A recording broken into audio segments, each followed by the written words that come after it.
Hi guys, and welcome back to this quiet space, a place where we let the rush of the modern world fade away into the shadows of the past. Tonight, we are going on a journey. We are traveling back, far beyond the reach of stone walls and iron gates. Back to a time when the world was larger, louder, and infinitely more dangerous than it is today. I want you to settle in, find a comfortable position, and let your breath slow down. Imagine the air around you growing cooler, smelling of damp earth and crushed fern. We are entering the era when humans were still prey. For most of our history, we were not the masters of the earth. We were not the architects of empires or the tamers of the wild. Instead, we were fragile, soft-skinned creatures living on the periphery of a world ruled by giants. To be human, then, was to be small. It was to live with a constant, humming awareness of the darkness beyond the firelight. We were the hunted, the watched, the vulnerable. We moved through the tall grasses with our hearts beating like the wings of trapped birds, knowing that at any moment the golden eyes of a predator could be fixed upon us from the thicket.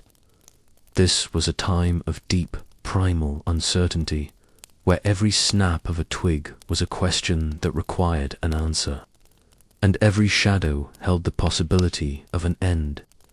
Tonight we will walk through those ancient landscapes, not with fear, but with a quiet curiosity, looking back at the ancestors who survived against impossible odds so that we might one day find rest in the safety of the light. The sun is beginning to dip below a horizon that has never known the silhouette of a building. The sky is a vast, bruised expanse of purple and deep orange, stretching over a savanna that seems to go on forever.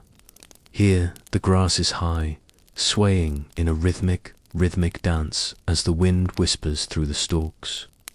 You can hear the dry rustle of the earth, the distant call of a scavenger, and the heavy-limbed silence that settles over the land as day turns to dusk. This is the hour of the predator. This is the time when the great cats begin to stretch, their muscles rippling beneath fur that blends perfectly with the dying light. Imagine yourself standing there, feet bare against the cool, gritty soil. You feel the vibration of the earth, a low-frequency hum that tells you something large is moving miles away. You are part of a small band, a handful of souls huddled together. There is no metal here, no loud engines to drown out the sounds of the night. There is only the sound of your own breathing and the soft, rhythmic chanting of the insects as they begin their nightly chorus. In this world, your senses are sharp, honed by a million years of necessity. You can smell the coming rain, the musk of a nearby herd, and the faint, metallic tints of blood on the breeze. The landscape is a tapestry of blues and greys now. The tall trees, gnarled and ancient, stand like silent sentinels against the fading light. Their branches reach upward like skeletal fingers, grasping at the first faint stars. You move toward a limestone outcrop, a place of temporary refuge. Every step is deliberate. You place your feet with the grace of a ghost, avoiding the dry leaves that would betray your position. In your chest, there is a tightness, not of ancient anxiety that has been passed down through generations. It is not a loud, screaming terror, but a quiet, watchful presence. It is the instinct that keeps you alive. It is the recognition that in the eyes of the leopard, in the mind of the saber-toothed hunter, you are not a person with thoughts and dreams. You are a target. You are a source of life for another. As you reach the mouth of a shallow cave, the air changes. It grows stiller, smelling of limestone and old wood smoke. This is your sanctuary, though it offers little more than a thin veil of protection. You gather close to your kin. You can feel the warmth of their bodies, the shared rhythm of their pulses. In the center of the circle, a small fire flickers. It is a tiny, fragile jewel of amber light in an ocean of encroaching blackness. The flames lick at the air, casting long, dancing shadows against the cave wall shadows that look like the very beasts you fear. You watch the smoke curl upward, losing itself in the high, dark ceiling of the rock outside. The world has transformed. The familiar landmarks of the day have vanished, replaced by a realm of sound and scent. You hear the low, guttural growl of a cat not near, but not far enough to be ignored. It is a sound that vibrates in your marrow. It is the sound of a master of the night, a creature designed by nature to move unseen, to strike with a precision that is both beautiful and horrific. You think of the others who are not here, the ones the night took. There is a deep, wordless grief in your heart, a mourning that is as old as the hills. But there is also a fierce, burning will to endure. You look into the embers of the fire, and for a moment, you see the reflection of a different world, a world where the fire grows larger, where the walls grow stronger, where the humans are no longer afraid. But that world is a dream, a flicker of a future you cannot yet name. The stars above are brighter than any you have ever seen. They are thick and crowded, a glittering dust spilled across the velvet blackness. There is no glow from a city to dim them. They are cold and indifferent, watching the struggle of the small creatures below with a shimmering, silent gaze. You lean your head back against the cool stone and listen. You listen to the wind as it moans through the canyons, sounding like the voices of ancestors long gone. You listen to the distant splash of water at a drinking hole, where the predators and the prey meet in a tense, silent truce under the moon, in the mind of the early human. The world was a living, breathing entity. Every tree had a spirit. Every rock had a memory. The animals were not just beasts, but powerful deities, embodiments of strength, speed, and ruthlessness. To survive was to negotiate with these spirits. It was to move through the world with a profound humility. You knew your place. You were a thread in a vast, intricate web, and tonight the web is pulling tight. You feel a deep connection to the earth, a sense of belonging that is rooted in the very soil. You are not separate from nature. You are folded into its layers, a part of its endless cycle of birth and shadow. As the night deepens, the cold begins to creep into the cave.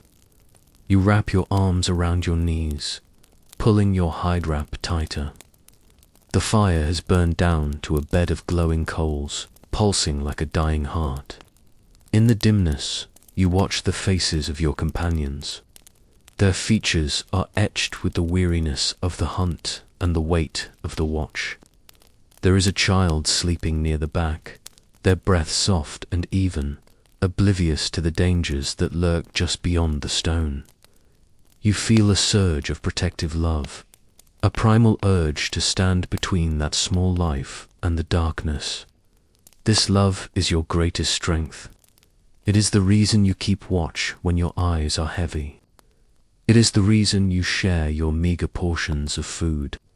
It is the bond that turns a group of frightened individuals into a force of survival. Suddenly, a sound breaks the rhythm of the night. A sharp, cracking noise of bones snapping in the jaws of a scavenger. Your body tenses instantly. Your eyes snap toward the cave entrance. The darkness there is absolute, a wall of ink. You strain your ears, searching for the telltale sound of padding feet or the rustle of fur against stone. Your heart hammers against your ribs, a drumbeat of alert. Seconds stretch into minutes. The silence returns, but it is a heavy, loaded silence. You'll realize that out there, in the gloom, eyes are watching you. They are waiting for the fire to go out. They are waiting for the moment of weakness, the lapse in concentration. But the fire does not go out. You reach for a piece of dried wood, a branch gathered from a fallen cedar. You lean forward and place it carefully onto the coals. A small puff of smoke rises, followed by a sudden, bright flare of yellow flame. The light pushes back the shadows, reclaiming a few more inches of the cave floor. The warmth kisses your face, and for a moment, the tension breaks. You are safe. For now, the night wears on, a slow, dragging march toward the dawn. You find yourself drifting in and out of a light, watchful sleep. In your dreams, you are running. You are running through forests of giant ferns, the ground soft and springy beneath your feet. Behind you, something massive is moving, crashing through the undergrowth with a terrifying weight. You can feel the hot breath on the back of your neck, the smell of musk and old earth. But just as the claws reach for you, you wake. You wake to the familiar scent of the cave and the steady breathing of your kin. You are still here. There is a profound loneliness in being prey. It is the loneliness of knowing that the world is indifferent to your survival. The river does not care if you drown. The mountain does not care if you fall. The lion does not care if you cry. And yet, within that indifference, there is a strange, quiet beauty. There is a purity to the struggle. Life is stripped down to its essential elements: breath, warmth, hunger, and the search for safety. There is no room for the trivial or the fleeting. Every moment is precious because every moment is one. The first hint of the morning begins to touch the sky. It is not a sudden light, but a slow, grey filtering of the darkness. The stars begin to pale, fading one by one into the waking blue. The birds, the first heralds of the new day, begin their tentative calls. A low mist has settled over the valley floor, turning the trees into ghostly shapes that float in a sea of white. You stand and walk to the edge of the cave, your muscles stiff from the night's vigil. In the deep stillness of the ancient night, we find ourselves retreating further into the heart of the Pleistocene, a landscape where the air is heavy with the weight of things unseen. Here, the silence is never truly empty. It is a living, breathing tapestry of subtle warnings. To understand this time, you must imagine a world where the hierarchy of life was written in tooth and claw, and where the human form was a fragile outlier in a kingdom of giants. The predators of this era were not merely animals. They were the architects of our behavior, the silent tutors who taught us the value of the shadow and the necessity of the huddle. Consider the cave lion, a creature of such immense proportions that its footprint alone could fill the space of a grown man's chest. These were not the lions we know today, confined to the sun-drenched plains of a single continent. These were ghosts of the frost and the limestone, spirits of the deep caverns that prowled the edges of the ice sheets. Their fur was thick, a pale mantle that blended with the winter fog, and their eyes held the cold, amber light of a predator that knew no equal. When a cave lion moved through the undergrowth, the very earth seemed to hold its breath. The vibration of its footfalls was a low-frequency hum, a thrumming in the soles of your feet that signaled a presence far greater than your own. To an early human, the lion was the embodiment of the night's power, reminder that even within the sanctuary of the stone, we were guests in a house ruled by another. Then, there were the saber-toothed cats, whose silhouettes were defined by those long, curved daggers of ivory that caught the moonlight. They were built for the ambush, for the sudden, explosive burst of power from the darkness of a ravine. They did not chase like the wolves. They waited. They were the masters of patience. Imagine sitting by a small, sputtering fire, the wood clicking and popping as the sap boils. You feel the warmth on your skin, but the back of your neck is cold, exposed to the vast, ink-black forest behind you. Somewhere in that darkness, a saber-tooth is draped across a low-hanging branch. Its breathing so slow and rhythmic that it mimics the wind. It does not hunt with a roar. It hunts with a silence so profound it feels like a physical pressure against your ears. The fear it inspired was not a frantic, screaming thing, but a quiet, heavy cloak that you wore every moment of your waking life. It was a vigilance that became part of your DNA, a constant scanning of the horizon, a reading of the way the birds fell silent or the deer suddenly lifted their heads as the moon climbs higher, casting long, distorted shadows across the sky. We hear the sound that truly defined the terrors of the prehistoric night, the laugh of the giant hyena. This was the Prehistoric, a beast the size of a grizzly bear, with jaws capable of splintering the thickest marrow bones of a mammoth. Their call was a haunting, discordant sound that echoed through the canyons, a mockery of human laughter that chilled the blood. It was a sound that signaled a relentless, grinding persistence. Unlike the lone cats, the hyenas moved in shadows and groups, a shifting tide of grey fur and bone-crushing power. They were the cleansers of the landscape, and to the early human, they represented the inevitability of the cycle.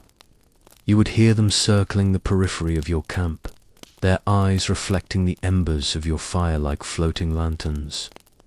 They would stay just out of reach of the light, waiting for the fire to dim, waiting for the one who wandered too far in search of wood. In the sky above, even the heavens offered no true respite. In this era, the birds of prey attained sizes that seem like fever dreams to the modern mind. Imagine the shadow of a host's eagle or a teratorn passing over the sun, a momentary eclipse that brought a sudden, chilling stillness to the valley. These were the terrors from above, capable of snatching a child from a clearing before a cry could even be uttered.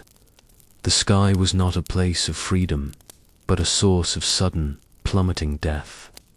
To live in this world was to always keep one eye on the clouds, to find comfort in the dense canopy of the trees, and to understand that danger could come from any direction, from the earth beneath your feet, the thicket at your side, or the blue expanse above. The wolves of this time, the dire wolves, were broader and heavier than any wolf that walks the earth today. They were the masters of the long pursuit. You could hear them miles away, a low, melodic howling that started as a single voice and grew into a haunting chorus that filled the bowl of the sky. Theirs was a communal threat, a reminder that while humans were beginning to find strength in numbers, there were others who had perfected the art of the pack long before we arrived. They followed the herds, and where the herds went, the humans followed, creating a tense, three-way dance of survival. You would see their tracks in the morning frost, splayed paws that trailed your own footsteps, a silent shadow following your every move through the wilderness.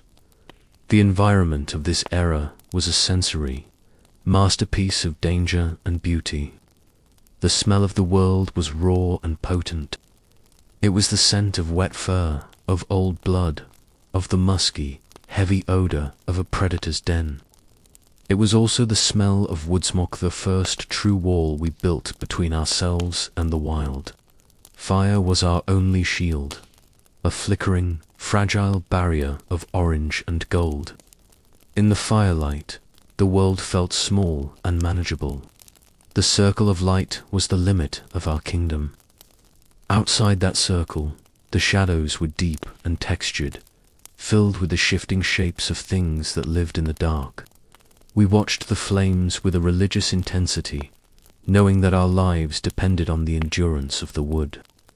The crackle of a burning log was the sound of safety. The hiss of damp leaves was a warning. Fear, in this time, was a constant companion. But it was not the frantic fear of the modern world. It was a slow, meditative state of being. It was the way you held your breath when the wind changed. It was the way you moved through the tall grass with your knees bent and your weight balanced, ready to spring or hide at a moment's notice. It was a deep, spiritual respect for the power of the natural world. The predators were not seen as evil. They were seen as gods of the wild, forces of nature that had to be appeased and avoided. They were the guardians of the high places and the masters of the deep woods.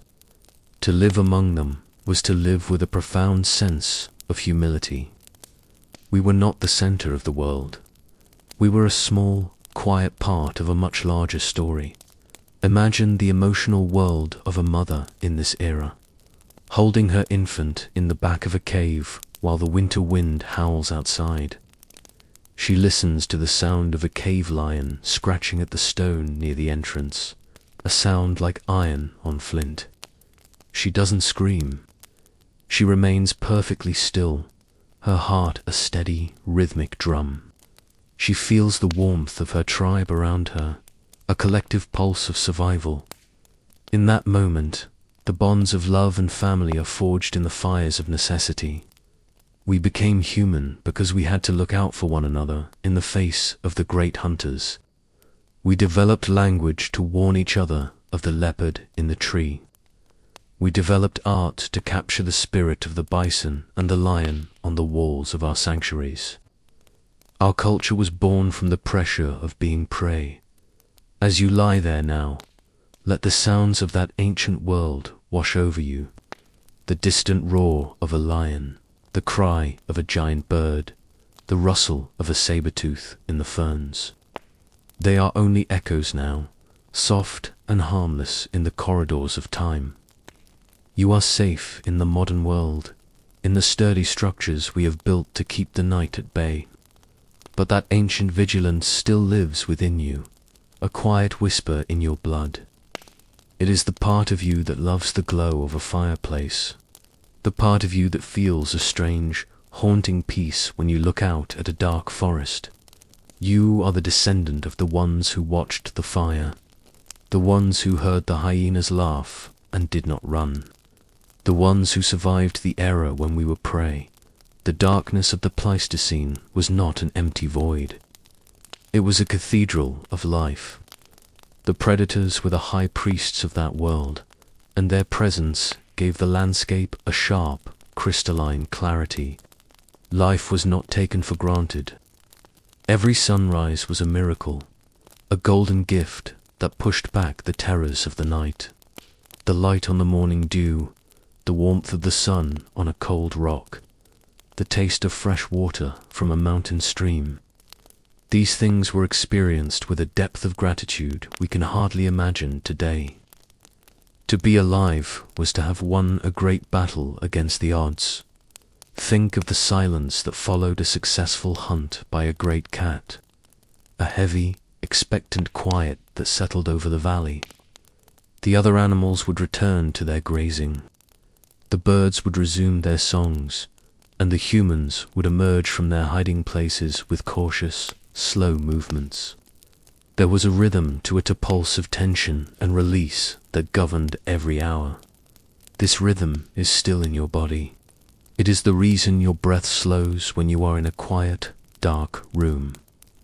It is the reason you feel a sense of security when you are tucked under a heavy blanket. Your body remembers the safety of the cave. It remembers the comfort of the huddle. The massive birds of prey, the teratons, would soar on the thermals, their wingspans stretching 20 feet or more. From their perspective, the humans were tiny, scurrying figures on the vast chessboard of the savannah. We were insignificant, yet we were persistent. We learned to use the terrain to our advantage, to move through the rocky outcrops where the big cats couldn't easily follow, to use the thorns of the acacia trees as a natural fortress. The sun has long since vanished, pulling its warmth and its golden clarity beneath the curve of the earth, leaving behind a world that is no longer governed by the eyes, but by the ears and the skin. In this ancient time, the transition from day to night is not a simple change of light. It is a profound shift in the very nature of existence, when the blue of the sky deepens into a bruised purple and then finally into an absolute velvety black. The human world shrinks. It contracts from the vastness of the plains and the height of the hills down to a single pulsing point of light. To be human in the prehistoric night is to exist within the small, flickering radius of a fire, knowing that the darkness beyond its reach is not empty, but thick with the presence of a world that does not need light to see. Imagine the quality of that darkness. It is a weight, a physical substance that seems to press against the cave entrance or the brushwood shelter. It is a darkness we can no longer truly experience in our modern world, where the hum of electricity and the distant glow of cities thin out the night.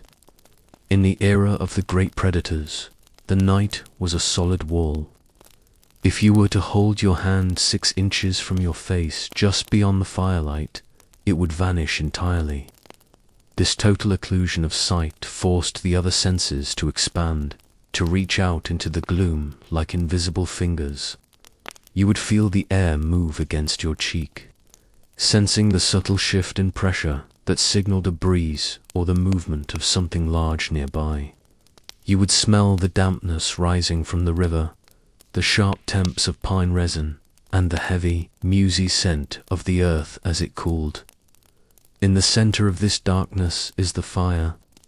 It is a fragile, temperamental god. It requires constant attention, a steady diet of dry wood and breath. You watch the flames as they lick at the air, their colors shifting from a deep, earthy red to a bright, defiant orange. The fire is the only thing that separates the world of the known from the world of the unknown. Within its circle, you can see the faces of your kin, the texture of the stone walls, the familiar shapes of your few possessions.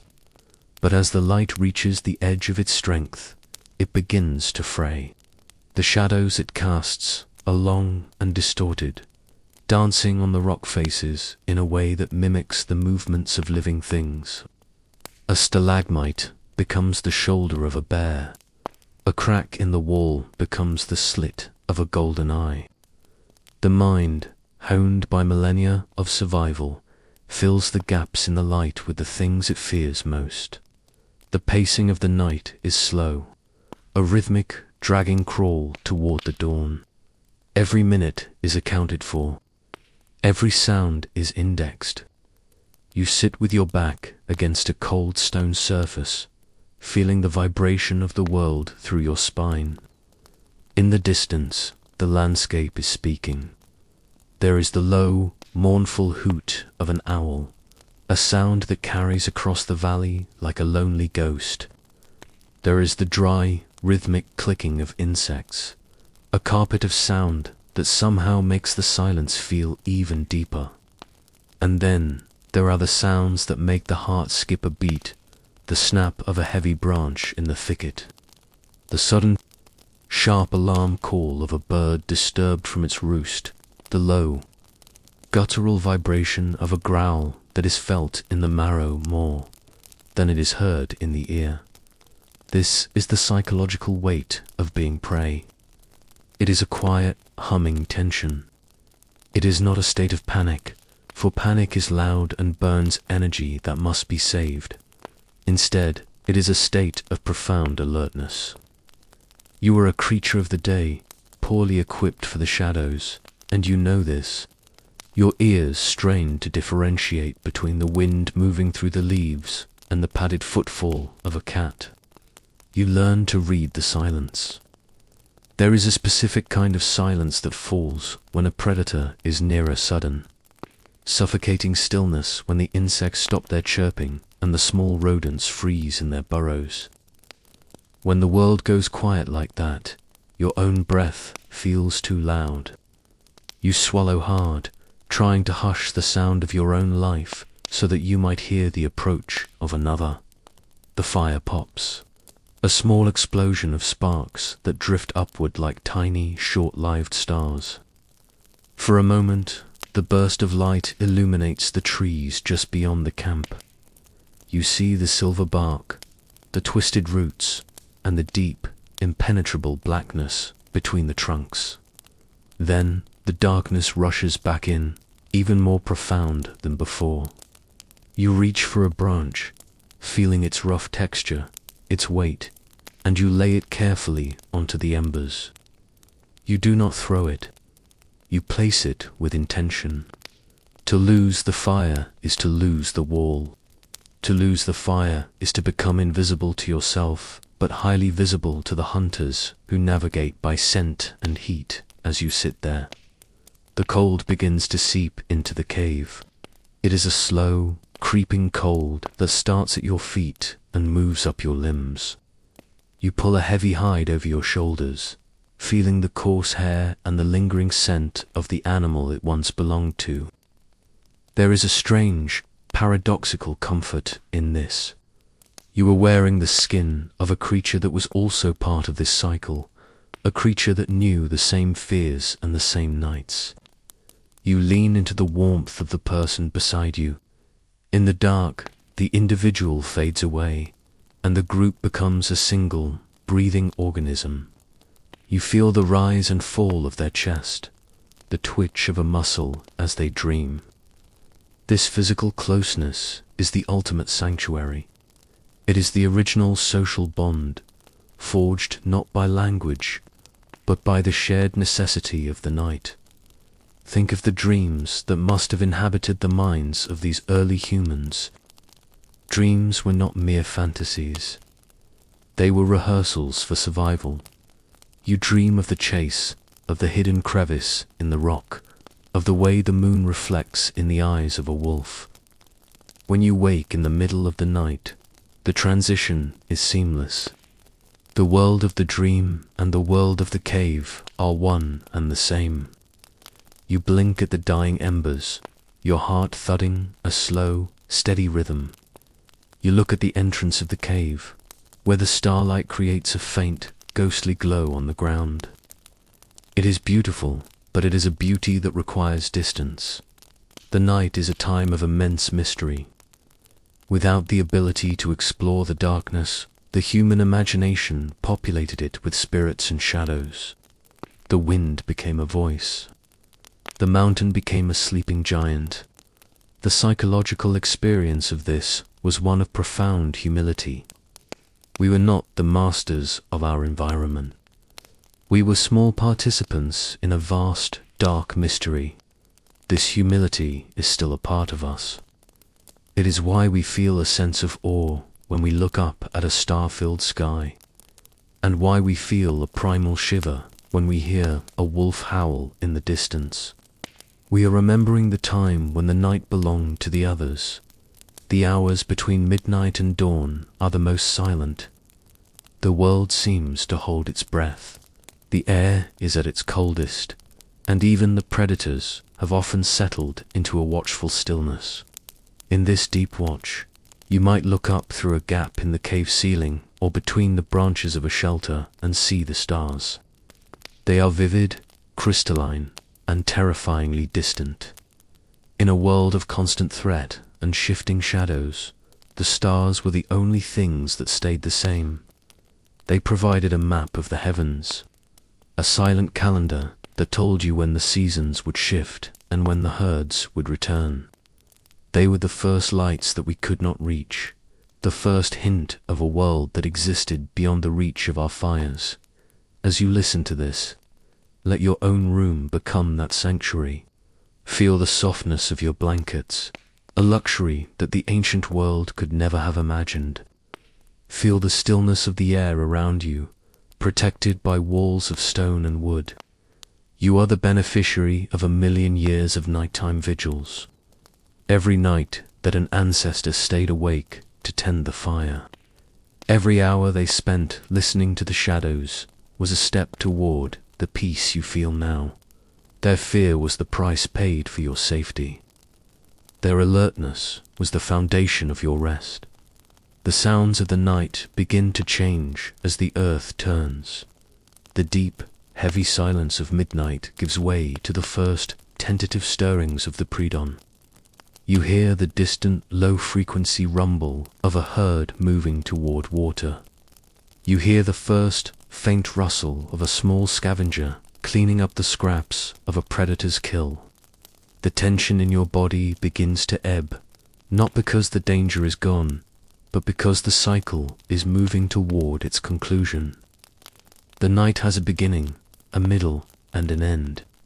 You have navigated the middle, the deepest part of the tunnel, and you can sense the light waiting on the other side. The psychological fear of being prey is a heavy burden, but it is also a powerful teacher. It taught us to be observant. It taught us to value the quiet. It taught us that we are part of a world that is much bigger and more complex than ourselves. In the modern world, we often try to banish the dark, to fill every corner with light so that we never have to feel that ancient uncertainty. But there is a value in remembering it. There is a value in sitting in the quiet and listening to the world as it is, without the distractions of the day. The fire is now a low, red glow, a bed of jewels in the center of the dark. You don't need to add more wood now. The sky at the edge of the world is beginning to lose its absolute blackness, turning a deep royal blue. The predators are retreating. The cave lion is moving back into the deep limestone fissures. The saber-tooth is finding a hidden ledge where it can sleep through the heat of the day. The night shift of the world is ending, and the day shift is preparing to wake. In the quiet intimacy of the ancient world, survival was never the achievement of a single soul, but the collective breath of the tribe. To be alone in the Pleistocene was to be a ghost, a flickering light easily extinguished by the vastness of the wild. But to be together was to create a fortress of flesh, bone, and spirit. As we sit in the stillness of our modern sanctuary, let us imagine the profound emotional architecture of those first families. They were small groups, perhaps no more than 20 or 30 individuals, bound by a loyalty so fierce it was written into their very marrow. In this era, the love for one's kin was not a luxury. It was the most effective survival strategy ever devised by nature. When the shadows lengthened and the great hunters began their prowl, the humans did not scatter. They drew inward. They became a circle, a living ring of awareness where every back was covered and every child was shielded by a wall of protective intent. This was the birth of empathy, born not from comfort, but from the shared experience of being vulnerable. The emotional inner world of these early humans was tuned to a frequency of deep, resonant connection. Imagine the silence of a late afternoon as the tribe moves across a ridge. There is no need for many words. A subtle tilt of the head, a specific glance, or a soft click of the tongue communicates everything. They move as one, a single organism with dozens of eyes and ears. When a mother pulls her child closer to her hip, the movement is felt by the entire group. When an elder pauses to catch their breath, the pace of the collective slows without question. There is a profound tenderness in this coordination. It is the tenderness of creatures who know that their existence is a miracle maintained only by the presence of the person standing next to them. In the eyes of their predators, they were small and weak, but in the eyes of each other, they were the entire world. This bond was a defiance against the indifference of the landscape, a warm hearth of human emotion burning in the center of a cold and predatory universe. Consider the depth of collective fear. and how it transformed from a source of paralysis into a bridge of cooperation. Fear, in its most ancient form, was a shared language. It was the common ground upon which the tribe stood. When the low, vibrating growl of a cave lion echoed through the canyon, it did not just strike one heart. It rippled through the entire group like a stone thrown into a still pond. In that shared tremor, there was a profound sense of we. We are afraid. We are watching. We are together. This mutual recognition of danger created a level of trust that we can scarcely fathom today. You trusted your life to the person tending the fire while you slept. You trusted your life to the one who stood at the edge of the thicket with a sharpened branch, watching the tall grass while you gathered tubers. This trust was the first true invention of humanity, more important than the stone tool or the control of fire. It was the realization that your survival was inextricably linked to the survival of the person beside you, within the tribe. The roles were fluid, but the commitment was absolute. The elders were the living libraries of the group, carrying the maps of waterholes and the memories of past winters in their minds. Their vulnerability was protected by the strength of the young, while their wisdom guided the feet of those who had the power to hunt. This intergenerational contract was a soft, enduring light. Imagine the scene in the evening when the tribe has found a safe place to rest.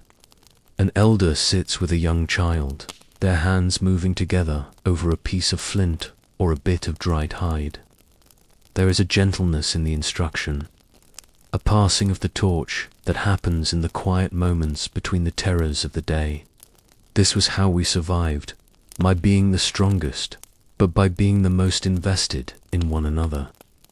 Every story told around the fire, every shared meal, every hand held in the dark was a brick in the wall of human resilience.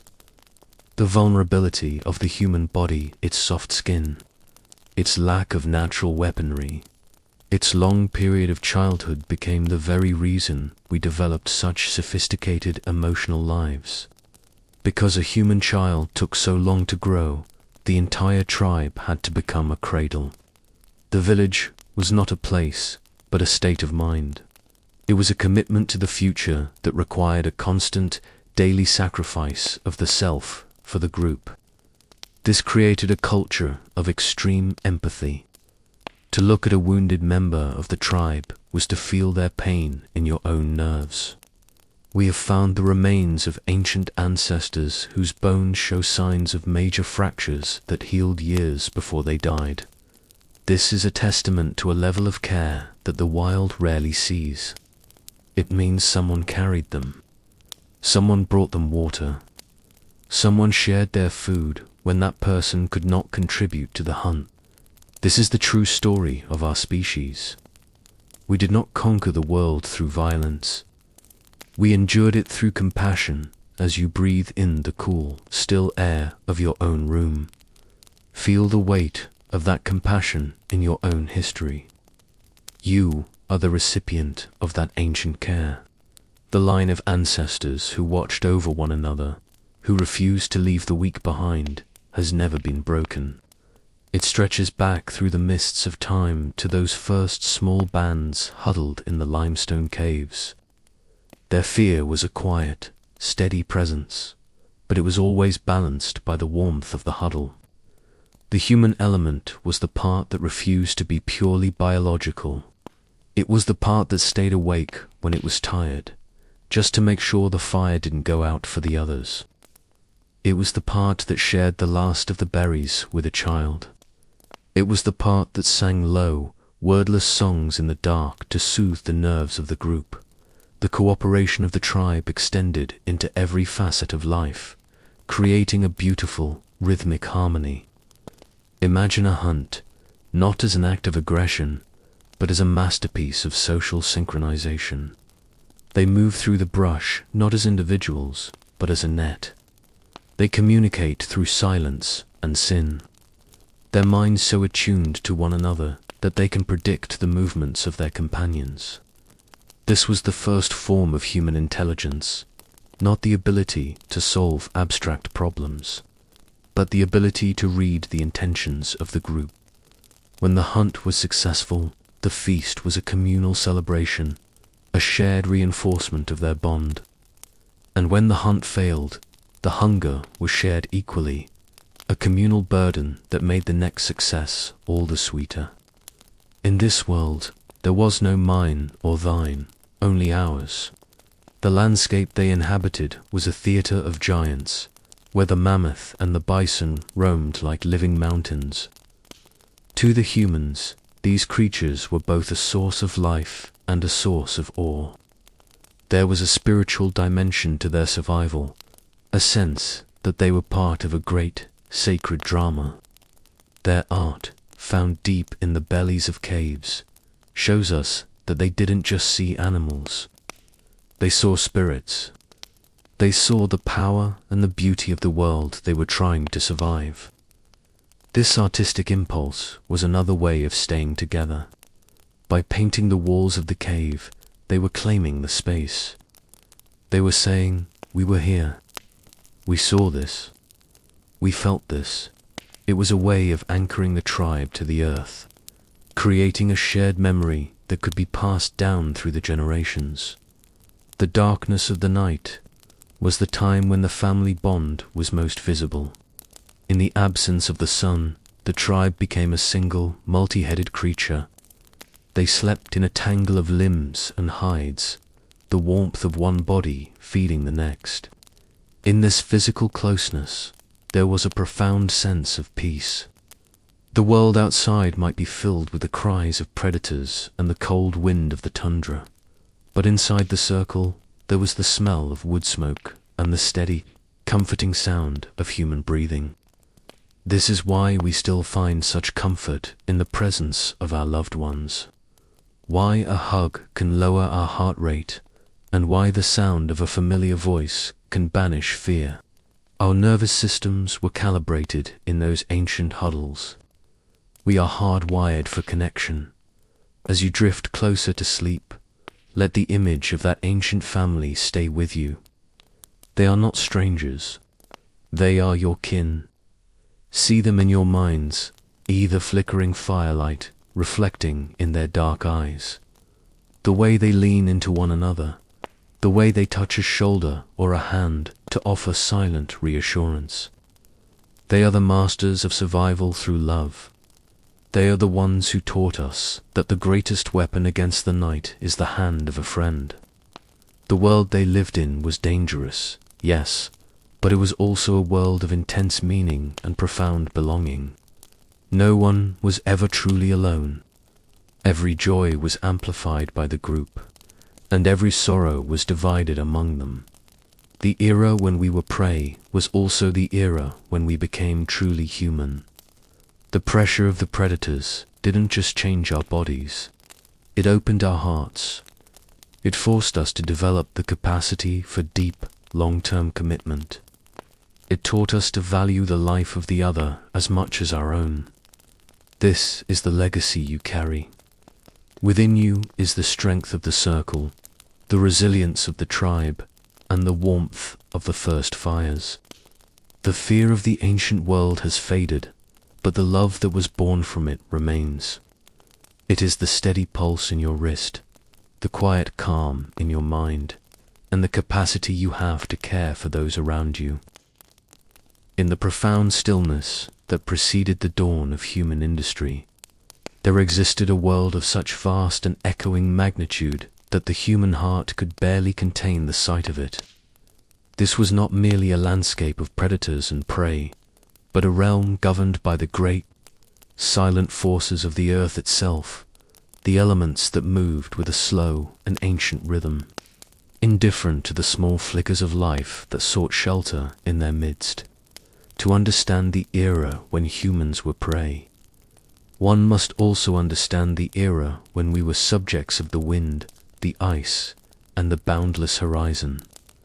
The earth was a beautiful, shimmering giant, a creature of stone and sky that breathed in centuries and sighed in seasons. It did not hunt us with malice, but it challenged us with its sheer, overwhelming scale.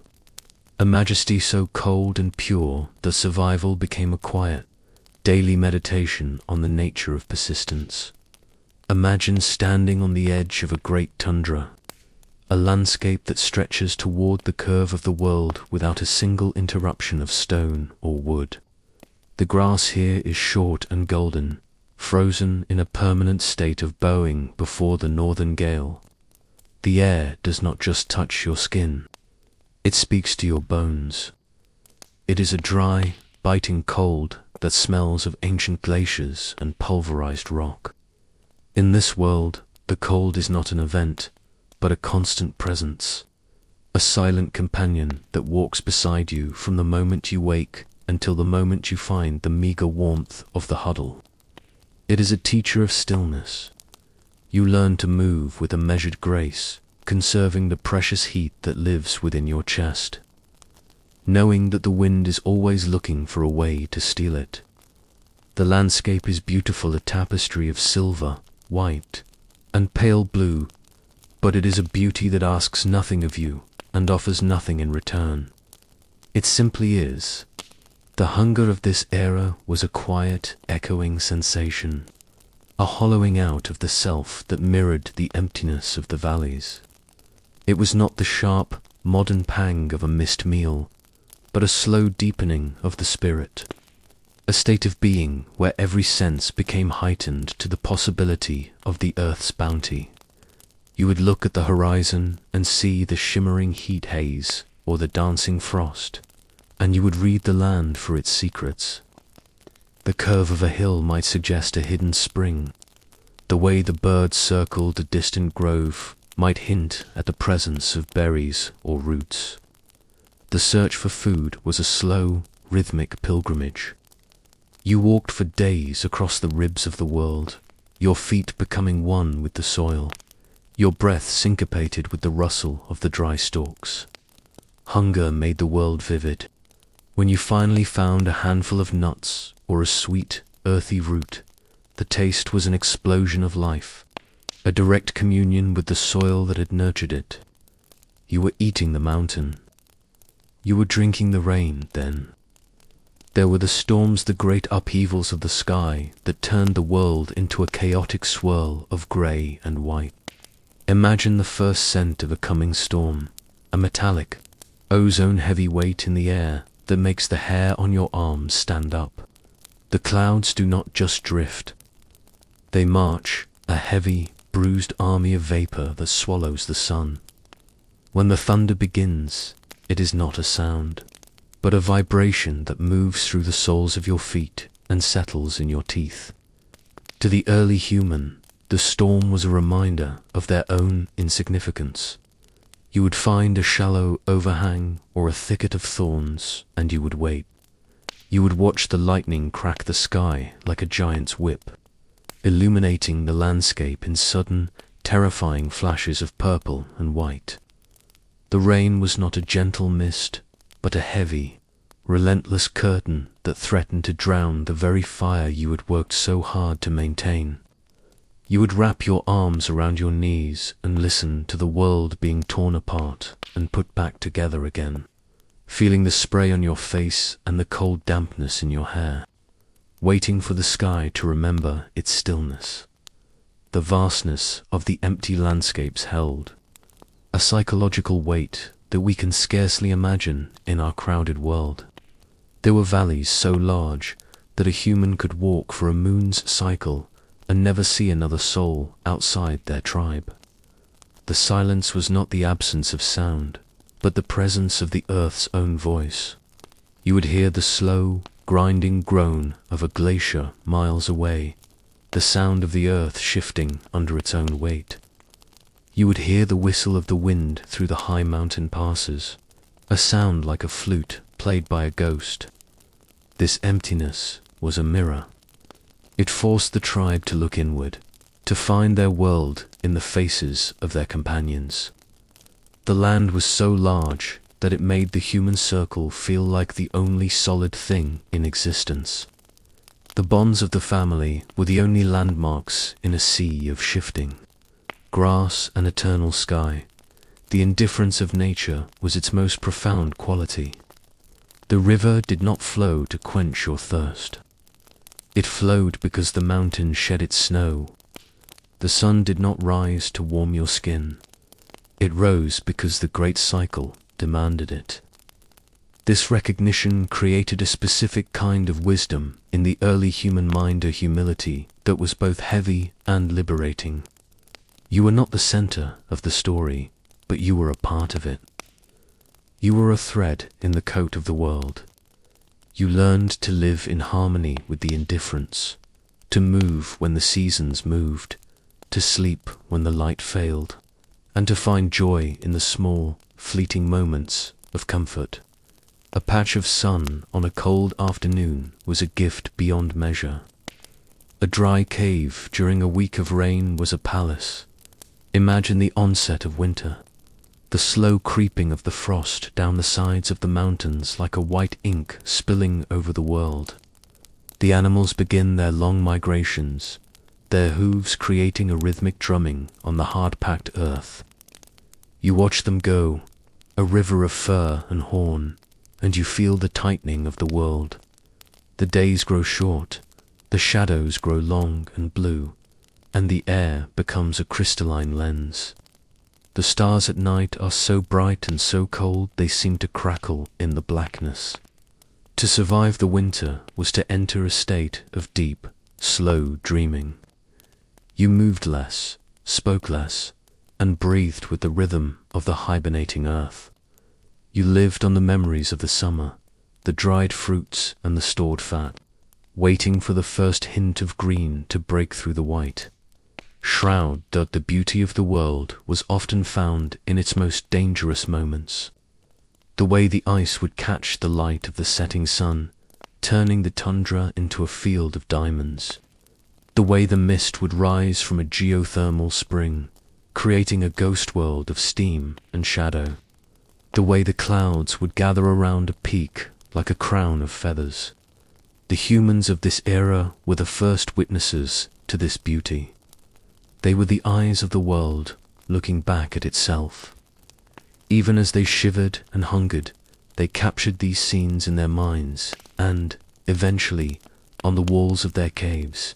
They recognized that the same power that could freeze the river also created the majesty of the mountain. They lived in a state of constant, quiet awe. As you lie here now, let the vastness of that ancient world fill your mind. Imagine the horizon stretching out forever, a line where the gold of the grass meets the blue of the sky. There are no roads, no fences, no lights. There is only the earth, ancient and immense, and the sky, deep and eternal. You are small, but you are here. You are a part of this landscape, as much as the stone and the wind. Feel the weight of the blankets on your body, a soft protection against the imaginary cold of the tundra. You are in a place of absolute safety, a sanctuary that has taken 1,000,000 years to build. The elements that once challenged your ancestors are now kept at bay by walls and glass. By the wisdom of those who learned to live with the storm, the indifference of nature has become the peace of your room. The silence that once echoed with the groan of glaciers is now the quiet of your own breath. The hunger that once sharpened the senses is now the contented rest of the well-fed. You are the culmination of a long journey through the beautiful, indifferent wild. The earth is still out there, still turning, still breathing, but you have found a place of stillness within its motion. You can let the vastness of the world exist without needing to navigate it. You can let the storms roll across the plains of your imagination, knowing that they cannot reach you. The rhythm of the prehistoric world was the rhythm of the heart, slow, steady, and persistent. When the wind howled, the heart beat on. When the snow fell, the blood remained warm. This persistence is your heritage. It is the quiet strength that allows you to let go of the day and sink into the night. You are made of the same stardust that lit the Pleistocene sky, and you carry the same resilience as the first people who looked out over the empty valleys and saw not a void, but a home. The landscape is not a threat anymore. It is a memory, a beautiful and haunting story that we tell to remember our own strength. As you drift closer to the edge of sleep, imagine the sun setting over that ancient, empty world one last time. The light is long and golden, stretching across the plains and turning the rivers into veins of fire. The air is cooling, the birds are settling into the high crags, and the world is preparing for its long nightly rest. You are sinking into that same rest. The boundaries of your body are softening, merging with the stillness of the room.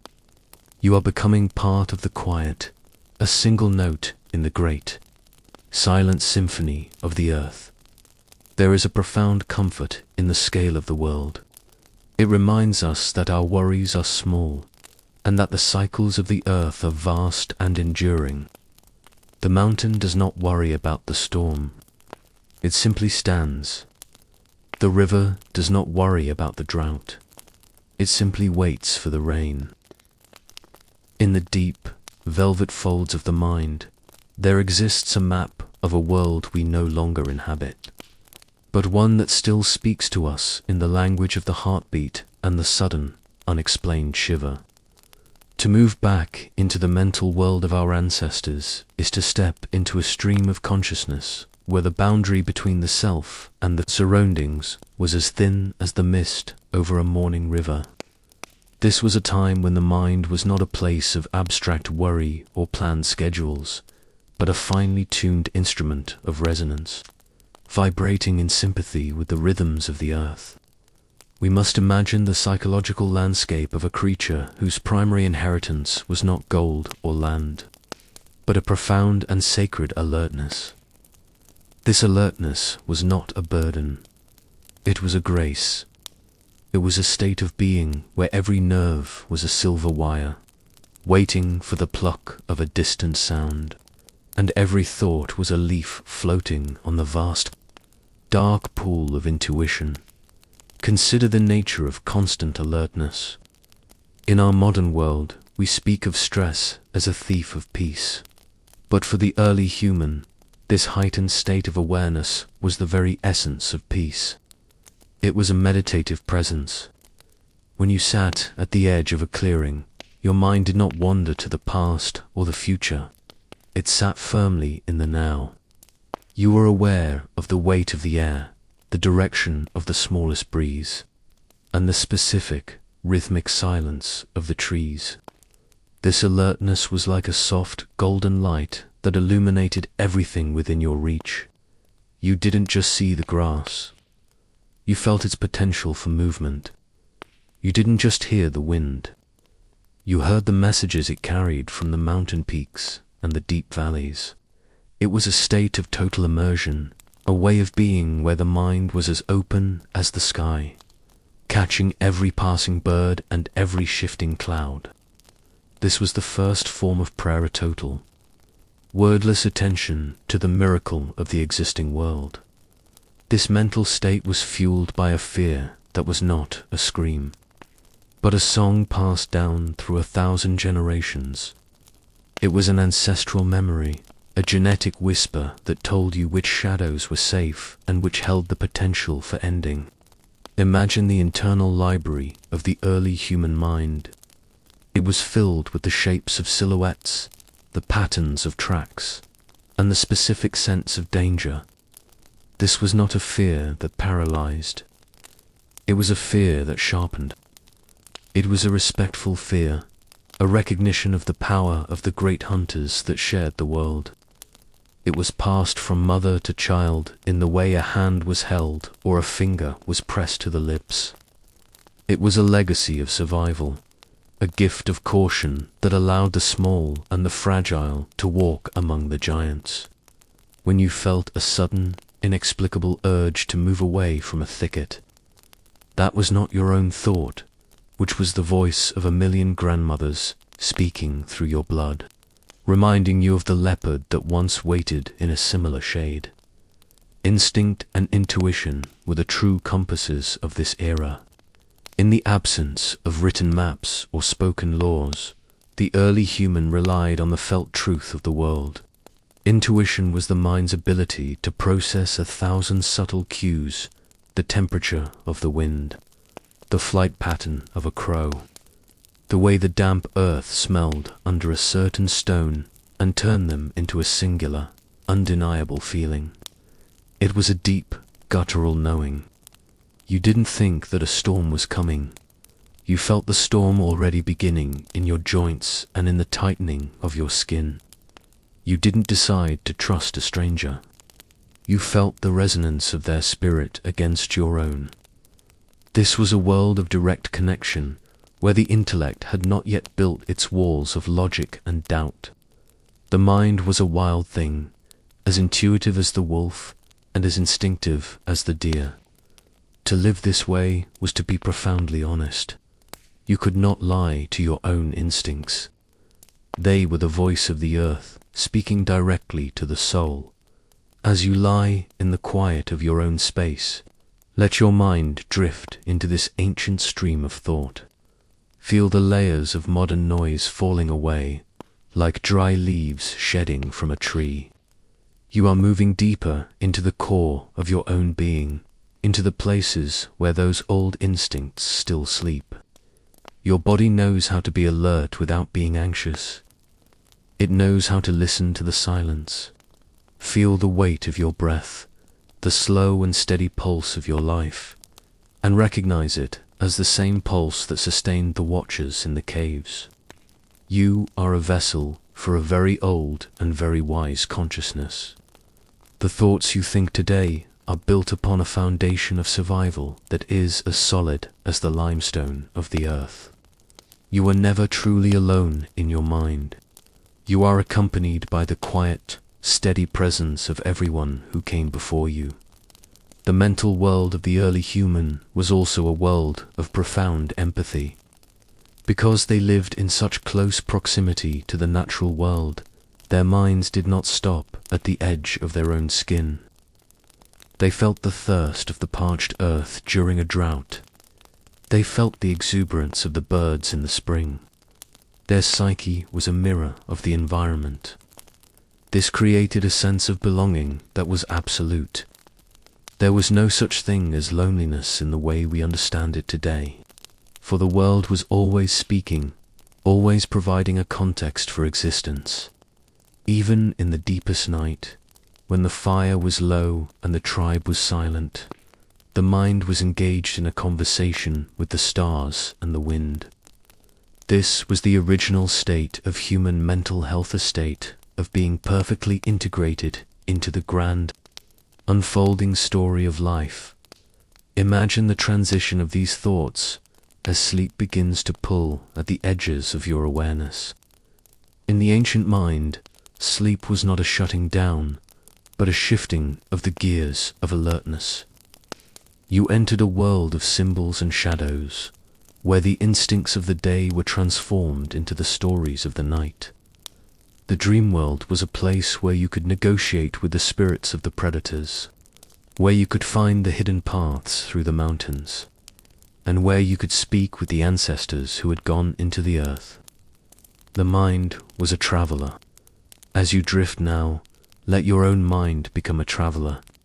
Let it wander through the high grasses and the deep forests of the past. There is no danger here, only the soft, rhythmic memory of a world that once was. The fear that was passed through generations has, in you, become a sense of security.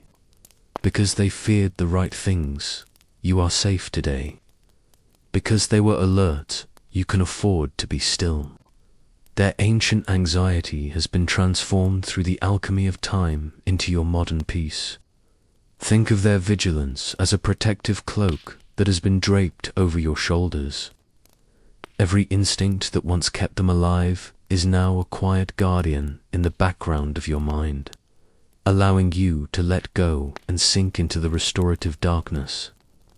You are the beneficiary of an incredible psychological labor. The early humans did the hard work of learning the world so that you could eventually find rest in it. The intuition of the ancient ones is still there, beneath the surface of your daily thoughts. It is the quiet voice that tells you to take a deep breath when you are overwhelmed. It is the sudden sense of wonder you feel when you see a sunset or a clear mountain stream. These are the echoes of a time when such things were the only things that mattered. When you feel a deep, inexplicable connection to a forest or a field, that is your ancient mind recognizing its home. It is a homecoming of the spirit. Let that feeling of belonging wash over you now. You are not a stranger on this earth. You are its oldest child, and your mind is a chamber filled with the echoes of 1,000,000 years of sunrise. The slow narrative of the ancient mind was governed by the seasons, not the seconds. There was a patience in their thinking that we have largely forgotten. They understood that the earth moves in its own time, and that to be in harmony with it, one must learn to wait. They waited for the rain. They waited for the berries to ripen. They waited for the herds to return. This patience created a mental spaciousness, a sense of inner roominess. As you breathe, try to find that same spaciousness within yourself. There is no rush. There is no deadline. There is only the slow, rhythmic turning of the world. You are part of that turn.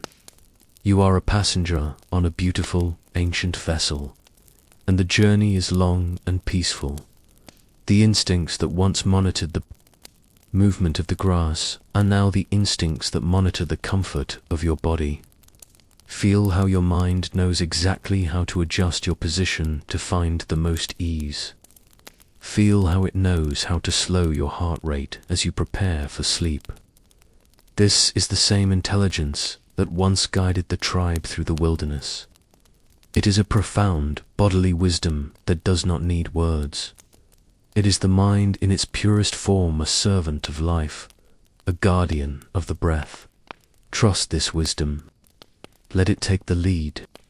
You don't need to try to sleep. Your ancient mind knows exactly how to bring you there. It has been doing it for 1,000,000 years. Mental world of our ancestors was also deeply colored by the mystery of the unseen. They lived with a constant awareness that there were forces at work in the world that they could not understand but could only respect. This gave their minds a sense of humility and wonder. Everything was a miracle. The way a seed broke through the soil, the way the moon changed its shape, the way the fire consumed the wood, these were not explained away by science. They were experienced as sacred events. As you drift towards sleep, try to recapture a sliver of that wonder. The fact that you are here, breathing and dreaming, is a miracle of staggering proportions. The fact that your mind can travel back through time and space to imagine these ancient landscapes is a gift of the highest order. In the profound and velvet hush of the deep past, there is a sound that defines the boundary between the wild and the human. A sound that serves as the heartbeat of the sanctuary we built for ourselves in the heart of the night. It is the rhythmic clicking of stone against stone, the frantic and hopeful friction of wood against wood, and then that first miraculous whisper, the sound of a flame taking its first breath. To understand the era when humans were still prey, we must understand our relationship with fire. It was not merely a tool. It was our most sacred ally, a living, dancing sentinel that stood between us and the infinite hunger of the Pleistocene night. As you settle into the stillness of your own space, imagine that first glow. Imagine a world where the sun has dipped below the horizon, leaving a void so absolute that the very air feels heavy with the unknown. And then, in the center of that darkness, a tiny, golden jewel begins to pulse. The fire was our first true wall. Before we had the strength to build with stone or the wisdom to forge with iron, we built with light. This light was a fragile, flickering fence, a boundary made of amber and heat that pushed back the shadows by just a few precious yards. To be inside the circle of the fire was to be in the world of the known, the world of the family, and the world of the living. To step beyond it was to vanish. As you lie there, feel the metaphorical warmth of that ancient hearth. It is a warmth that doesn't just touch the skin, but settles deep into the center of the chest, providing a sense of security that is older than language itself. The fire was the first thing that allowed us to stop being purely animal and begin the slow, meditative process of becoming human. It gave us time that was not spent hunting or being hunted, but time spent simply being, gathered around the one thing the predators could not touch. The protection offered by the fire was psychological as much as it was physical. Redditors of that era, the massive, pale cave lions, the heavy-shouldered hyenas, and the silent, emerald-eyed leopards governed the night through their superior senses. They could see in the dark, they could smell our fear, and they could move with a silence that defied the rustle of the leaves. But fire changed the rules of the game. It was a sensory overload for the wild. The unpredictable dance of the flames, the sharp, pungent scent of the wood smoke, and the terrifying brightness of the sparks served as a warning to the great hunters. In the eyes of a lion, the fire was a strange and dangerous beast that did not move like anything else. It was a sun that lived on the ground, a piece of the heavens brought down to earth. As long as the fire burned, the human was no longer just a soft-skinned creature. The human was a master of the flame. Imagine the responsibility of tending that fire. It was a collective duty, a sacred trust that bound the tribe together. To let the fire go out was to invite the darkness back in, to tear down the walls of the fortress. There were those whose entire existence was dedicated to the gathering of wood the dry, sun-bleached branches of the acacia, the resinous pine, the slow-burning cedar. Each type of wood had its own voice and its own spirit. The cedar would pop and crack, throwing defiant sparks into the air like tiny messengers.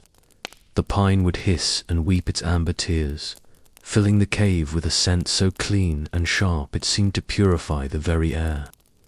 The tribe lived in a state of constant, quiet gratitude for these trees, for they were the fuel that kept the night at bay. When you hear the soft rustle of your own surroundings now, think of it as the sound of a well-tended hearth, a steady and reliable presence that ensures your safety through the long hours of the night. The fire was also the birthplace of community. Before the fire, the night was a time of solitary huddling, a time of hiding in the deepest recesses of a thicket or a cave, barely breathing, waiting for the sun. But with the fire, the night became a time of connection. It was around the flames that we first began to look into one another's eyes. In the daylight, our eyes were fixed on the horizon, on the tracks in the mud, on the movement of the herd. But in the firelight, the world contracted. We looked at the faces of our kin. We saw the reflections of the flames in the eyes of our elders and our children. We began to share the experiences of the day, translating the wordless intuition of the hunt into the first tentative stories. The fire was the first theater, the first school, and the first temple. It turned a group of survivors into a family. There is a specific kind of peace that comes from watching a fire, a hypnotic quality that slows the heart and clears the mind. Our ancestors would sit for hours, lost in the fire trance, watching the way the embers pulsed with a deep, internal light. This was a form of prehistoric meditation. It allowed the constant alertness of the day to soften. For a few hours, the mind could rest. It could wander through the landscapes of memory and imagination. As you drift towards sleep, let your mind find that same rhythmic pulse. Imagine the deep, glowing bed of coals at the base of the fiery landscape of shifting reds and oranges. That looks like a miniature mountain range. It is a steady, unchanging warmth, a foundation of heat that lingers even when the flames have died down to a whisper. The fire was a symbol of hope in a world that could be incredibly cruel. When the winter winds howled and the snow piled up at the mouth of the cave, the fire was the only thing that promised a tomorrow. It was a promise that the cold would not win, that the darkness was not absolute. It was the physical manifestation of the human will to endure. Every time we fed the fire, we were making a choice to survive.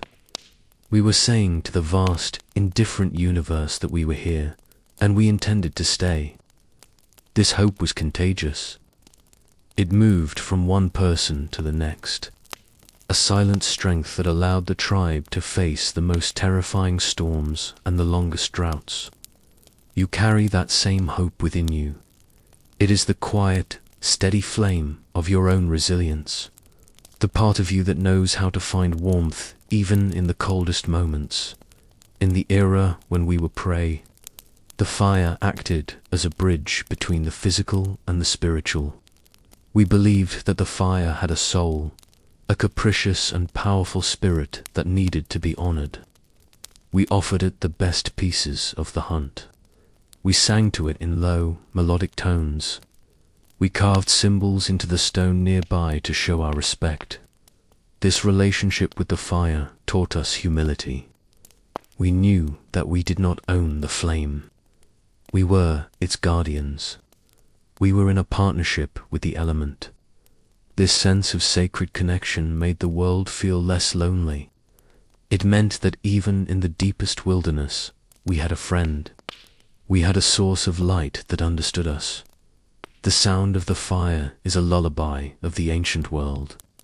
It is a complex symphony of small sounds, the low roar of the draft, the sharp snap of a twig, the soft sigh of the wood as it settles into the ash. These sounds provided a background of white noise that masked the smaller, more frightening sounds of the night. It drowned out the rustle of the leopard in the tree. It muffled the distant, chilling laugh of the hyena. It created a soundscape of safety. As you listen to the quiet of your own room, imagine these sounds as a layer of protection wrapped around you. The world is still, the air is calm, and the fire is watching.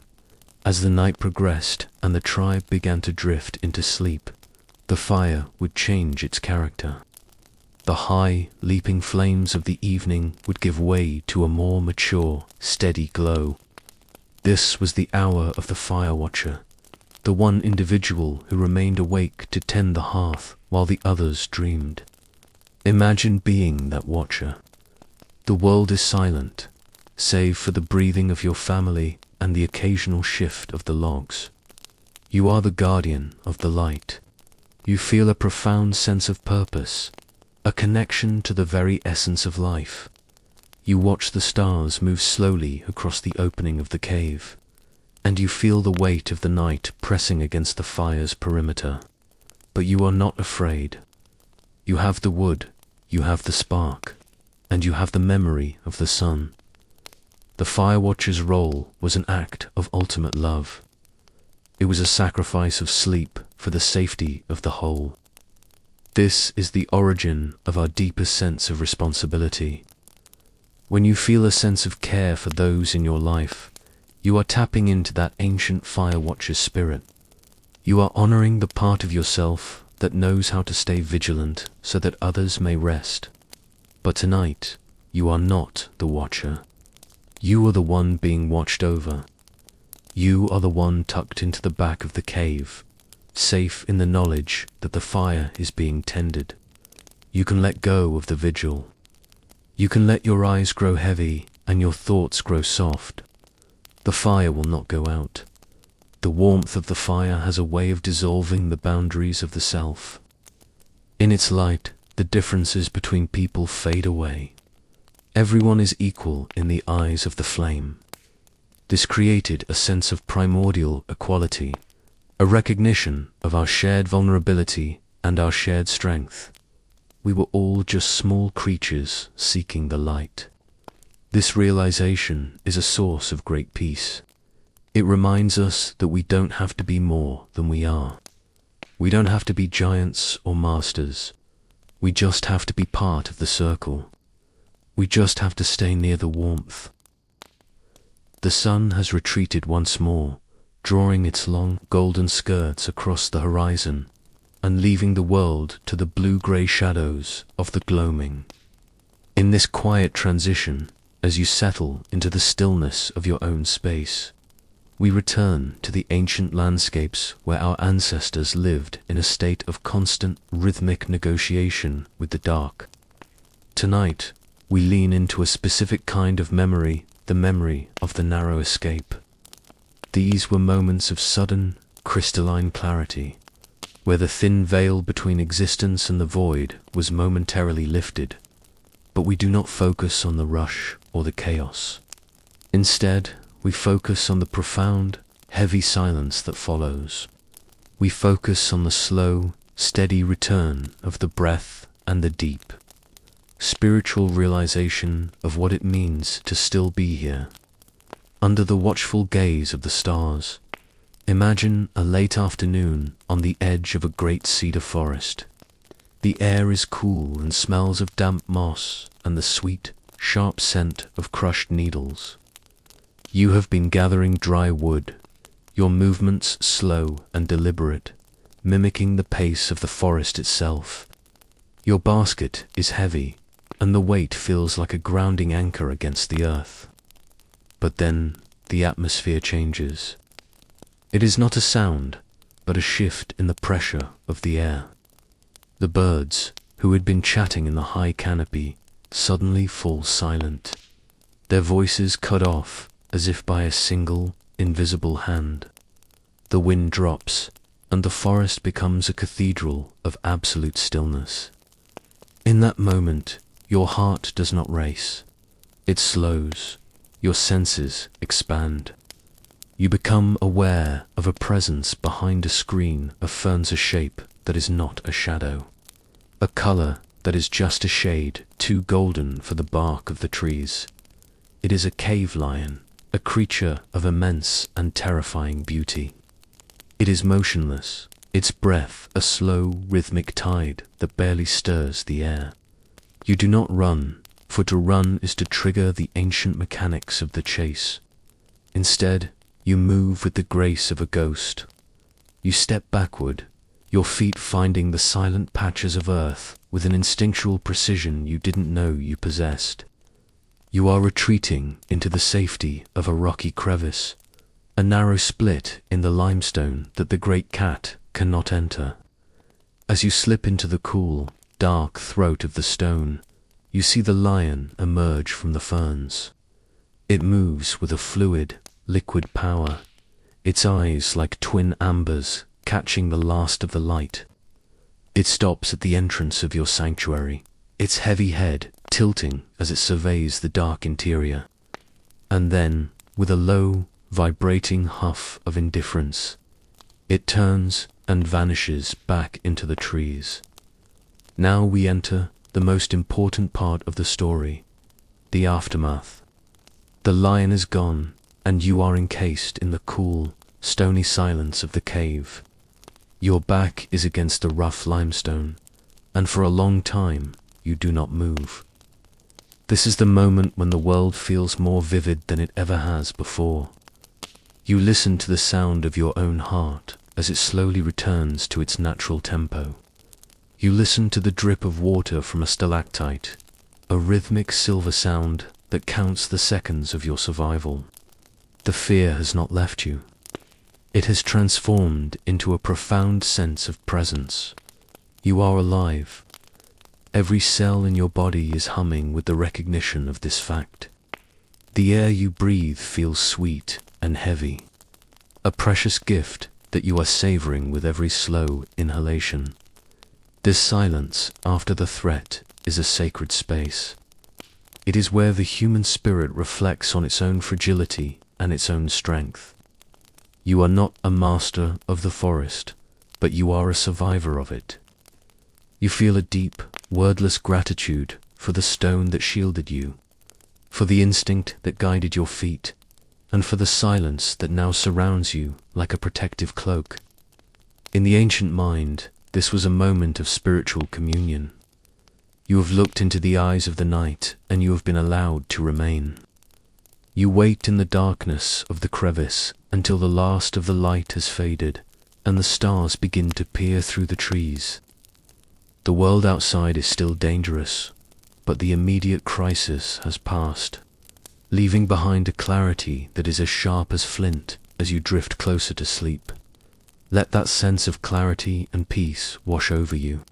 The threats of the modern world are far away, and the threats of the ancient world are merely echoes in the halls of time. You are in your own sanctuary now, a place of soft textures and warm air. The narrow escapes of your ancestors have been woven into your very DNA, giving you a resilience that allows you to face the unknown with a quiet, steady confidence. You are the result of a million moments where the lion turned away, where the foot didn't slip, where the fire didn't go out. You are the winner of the longest game ever played. Consider another moment, perhaps by a river at dusk. The water moves with a low, gurgling song, reflecting the bruised purples and deep oranges of the sky. You are kneeling at the bank, your hands cupped to bring the cool, metallic-tasting water to your lips. The world feels peaceful, but your ears are tuned to the periphery. You hear a splash not, the small, playful splash of a fish, but a heavy, deliberate entry into the water further upstream. You freeze. You do not look up immediately, but you feel the vibration through the damp soil. It is a crocodile, an ancient, armored relic of a world even older than the lions. It is gliding toward you, its eyes and nostrils the only things breaking the surface of the darkening water. You rise slowly, without a splash, without a sound. You step back from the mud, moving onto the firmer ground of the pebbles. You watch as the dark shape drifts past the spot where you stood only moments before. It does not strike. It simply passes, a silent, primeval force moving through its own domain. You stand on the bank as the ripples from its passage reach the shore, tiny waves of silver lapping at your feet. And then the river is still once more. The crocodile is gone, lost in the deep shadows of the overhanging willows. The silence that follows this encounter is different from the silence of the cave. It is a liquid, flowing silence. You stand by the water, the cool evening air drying the moisture on your hands. You look at the stars reflecting in the river, and you feel a sense of profound connection to the mystery of life. You are part of the water, part of the earth, part of the predator, and part of the prey. The narrow escape has stripped away the trivialities of the day, leaving only the essential truth of your existence. You take a deep, slow breath, filling your lungs with a scent of wet stone and evening mist. You are still here. The river continues its journey, and you continue yours. This feeling of still being here is the ultimate lullaby. It is a deep, foundational security that comes from knowing that the world is vast and powerful, and yet you have found your place within it. Your ancestors spent their nights in this state of grace, the quiet, contemplative aftermath of survival. They didn't dwell on the terror. They dwelt on the peace that followed. They found comfort in the huddle, in the warmth of the fire, and in the steady, rhythmic breathing of their kin. They knew that the night was long, but they also knew that they were capable of navigating its shadows. Imagine the emotional landscape of the tribe when a member returns from such an encounter. There are no loud celebrations, no frantic questions. There is only a quiet, communal recognition. A hand is placed on a shoulder. A seat is made by the fire. A shared look conveys everything that needs to be said. The tribe absorbs the experience, turning the individual's survival into a collective strength. They sit together in the amber glow of the embers, the silence of the night pressing against the walls of their shelter. They are a circle of warmth in a world of cold, a circle of life in a world of shadows. As you lie in your bed, feel that same communal strength. You are not alone in your rest.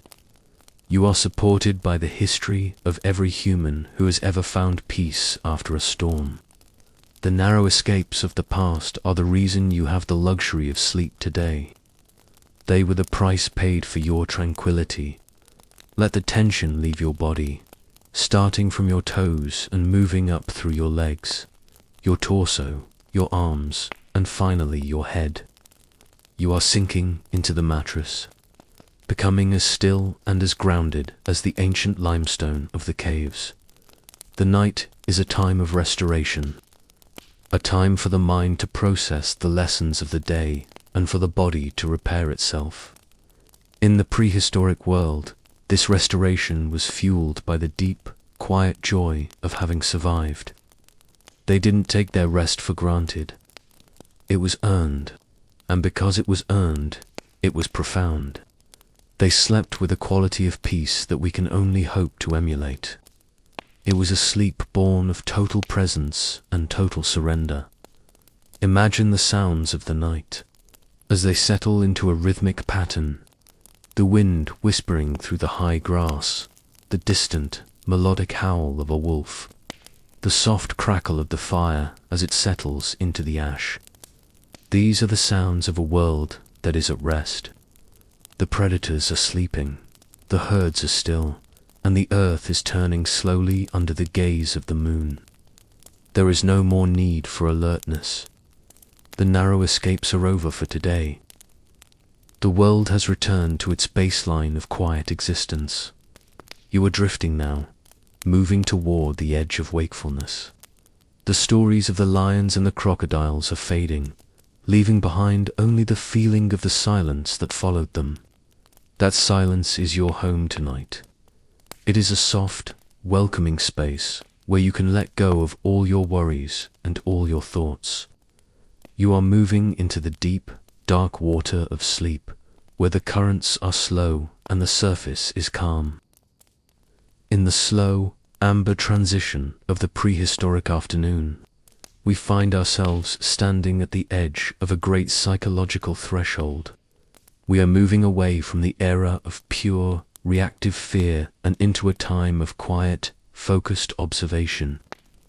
To understand this shift, you must imagine the mind of our ancestors as a lake that is slowly becoming still. For millions of years, the surface of that lake was tossed by the storms of survival, the sudden splash of a predator, the frantic ripples of flight. But now, a new quality is entering the human spirit, the quality of patience.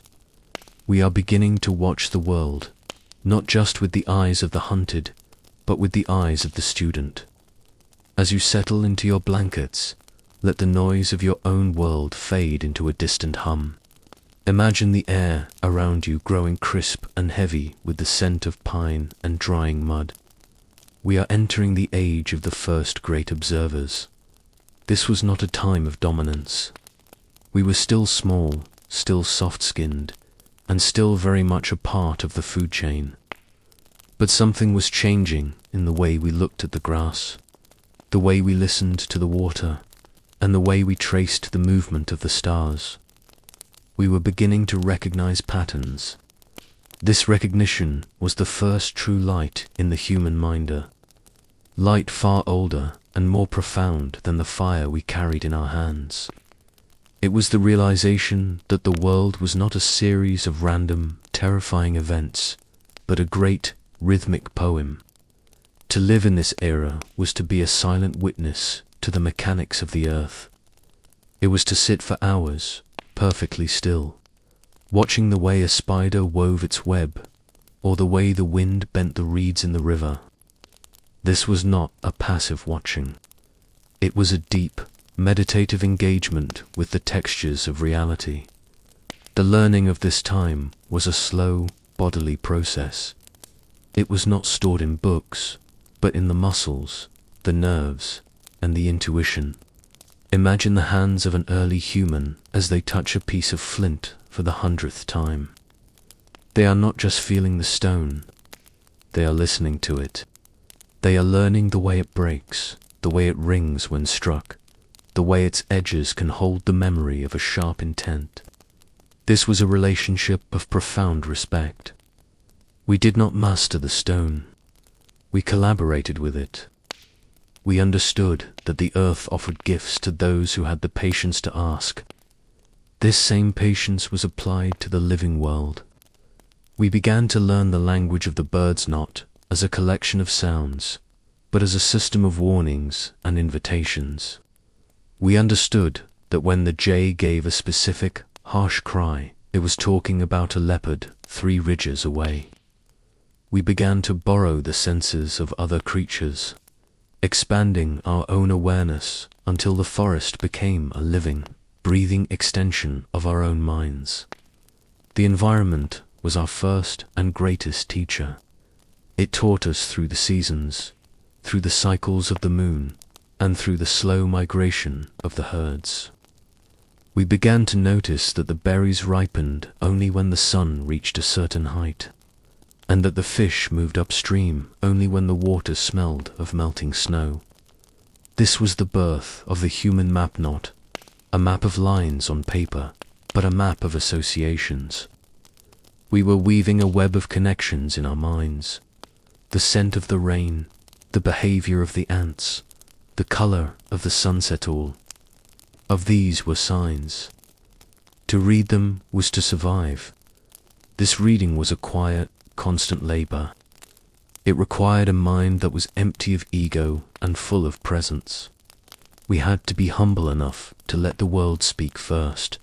As you drift closer to the edge of sleep, imagine the deep, echoing silence of a valley at dawn. The light is a pale, silvery gray, and the mist is clinging to the ground like a soft, white fur. You are sitting at the mouth of a cave, your back against the cold stone. You are not thinking about what you will hunt or what you will eat. You are simply watching the light change. You see the way the first rays hit the peaks of the mountains, turning them into beacons of gold. You see the way the shadows retreat into the crevices, moving with a slow, liquid grace. In this watching, there is no fear. There is only a profound sense of belonging. You are a part of this unfolding. You are the observer that makes the beauty of the world real by being there. To see it, the patience of our ancestors was a formidable thing. They could wait for days for a storm to pass or for a herd to arrive. This waiting was not a state of boredom. It was a state of high-intensity listening. They were tuned to the frequency of the earth. Imagine the emotional depth of this patience. It was a form of trust, a trust that the cycles would continue, that the sun would return, and that the earth would provide for those who knew how to wait. This trust is still within you. It is the part of you that knows how to wait for sleep, the part of you that knows that the rhythm of your breath will eventually carry you into the dark. You don't have to force the night to come. You simply have to be there when it arrives. We began to learn the secrets of the plants, the hidden powers of the roots and the leaves. This was a delicate, intuitive science. We watched the sick animals the way a wolf would chew on a certain grass, or a deer would seek out a specific mineral lick. We imitated them. We tasted the bitterness and the sweetness of the earth, learning the difference between the leaf that heals and the leaf that harms. This was an act of profound empathy. We were entering into the lives of other species, trying to understand their wisdom. We were learning that we were not alone in our struggle. The entire world was filled with healers, teachers, and guardians. The forest was no longer a wall of green mystery. It was a library of possibilities. The shift from being hunted to being a student of the hunt was a slow, subtle evolution. It began with the realization that the predators had their own rules, their own schedules, and their own weaknesses. We watched the lions from a distance, learning the rhythm of their hunger and the patterns of their sleep. We saw that they were bound by the same laws as we were. This was the beginning of our liberation. We weren't conquering the predators. We were understanding them. We were finding the gaps in their power. We learned to move when they were still and to hide when they were active.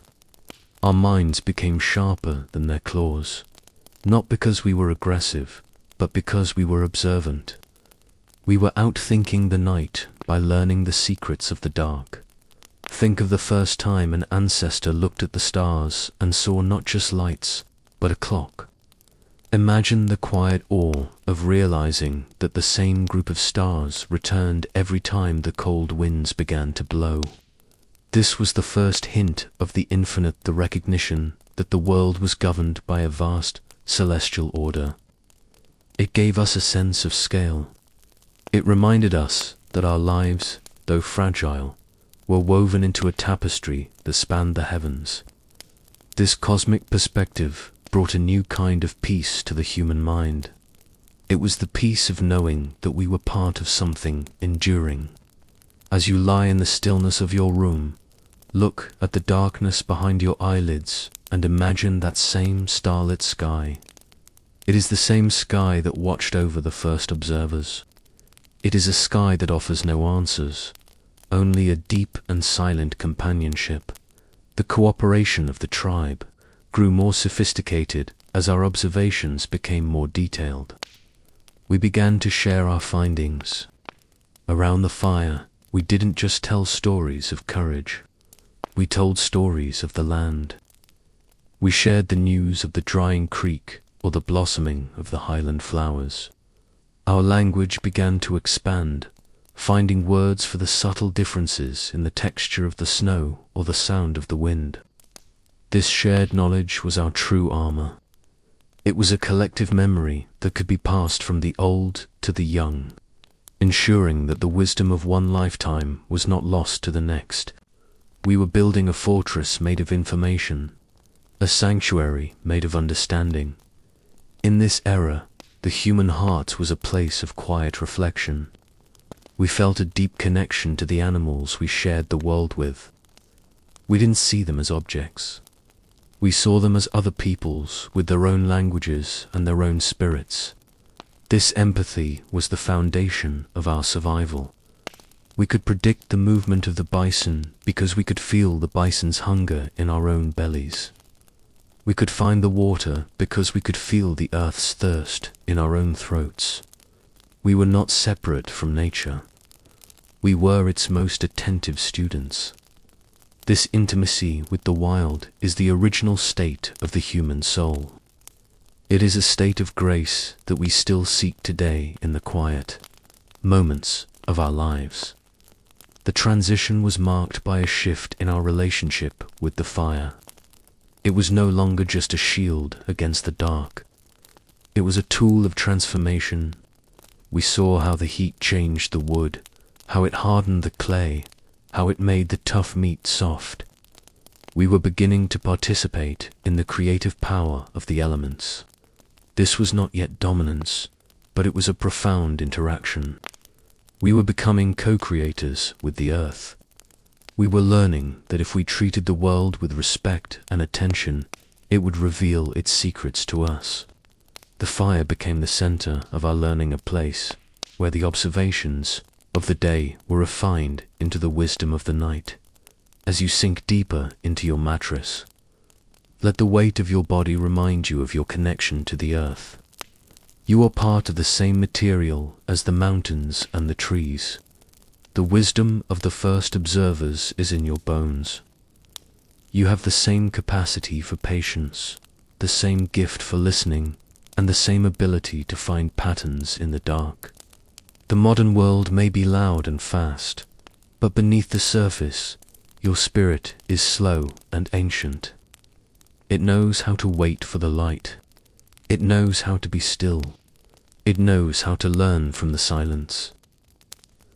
We find ourselves now at the edge of a great and silent transition, standing in that soft, lingering twilight where one age of the human spirit begins to dissolve into another.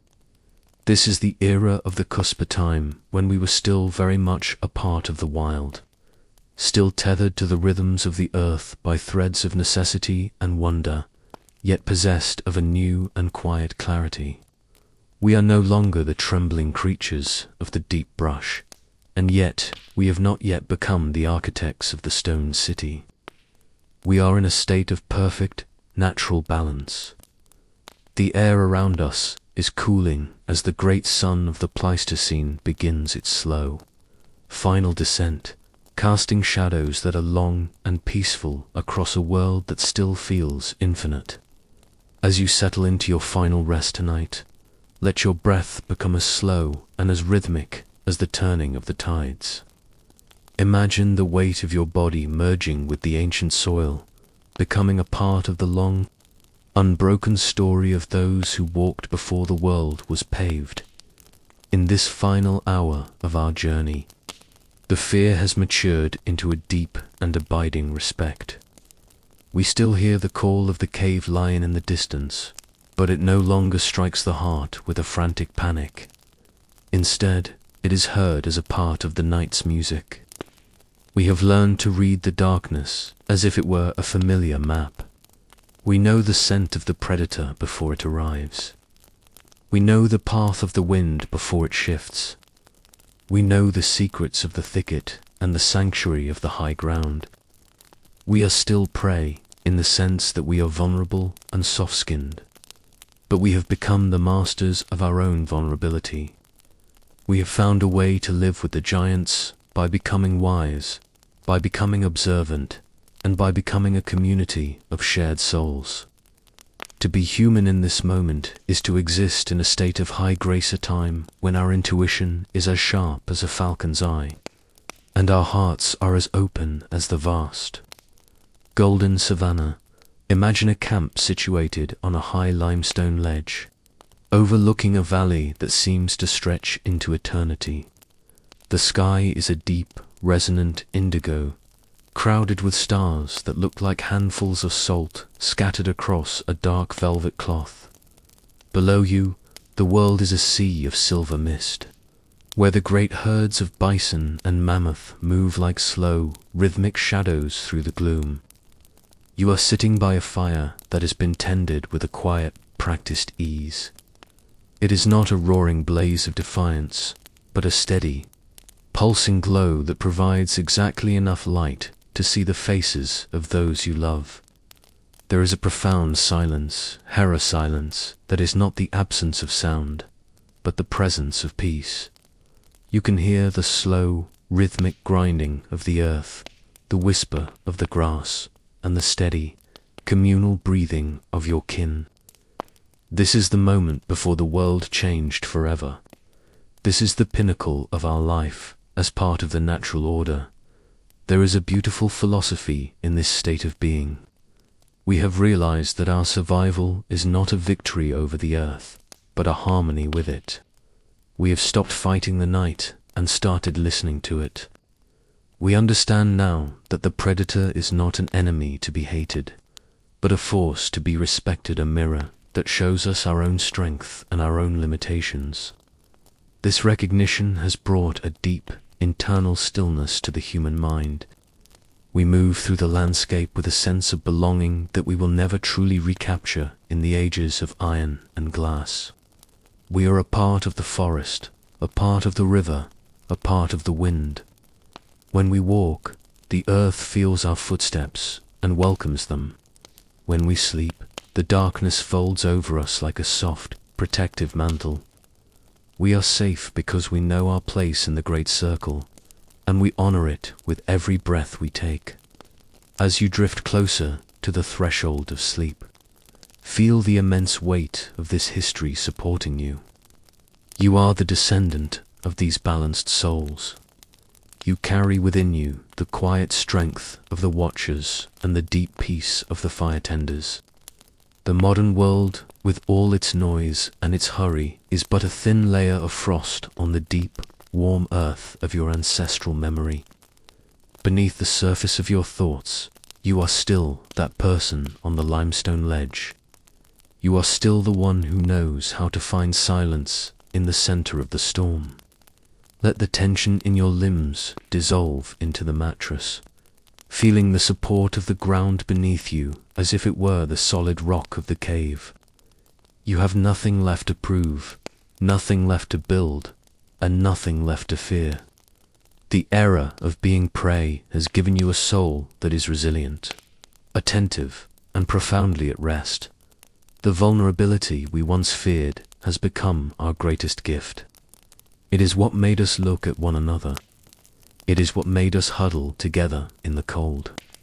It is what made us invent the first words of comfort and the first songs of peace. Our softness was our strength.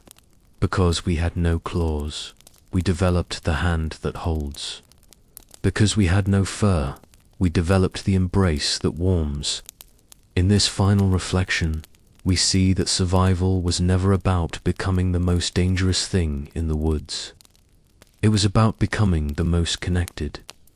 We survived because we learned to love the light of the fire, the safety of the tribe, and the mystery of the world. This love is the true legacy of the prehistoric night. It is the steady, quiet hum in your own heart as you prepare to let go of the day. The landscape of the mind is now shifting into the realm of dreams. Imagine the great glaciers beginning to retreat in the far north, their white walls glowing like ghosts under the moon.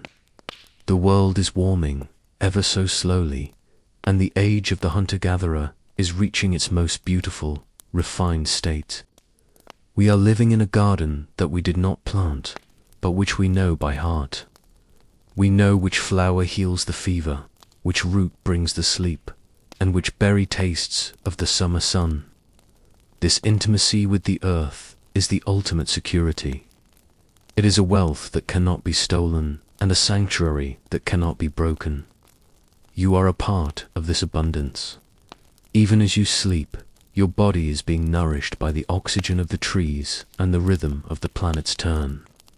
You are being held in the lap of a world that has been your home for 1,000,000 years. There is no more need for the hunt. There is no more need for the watch.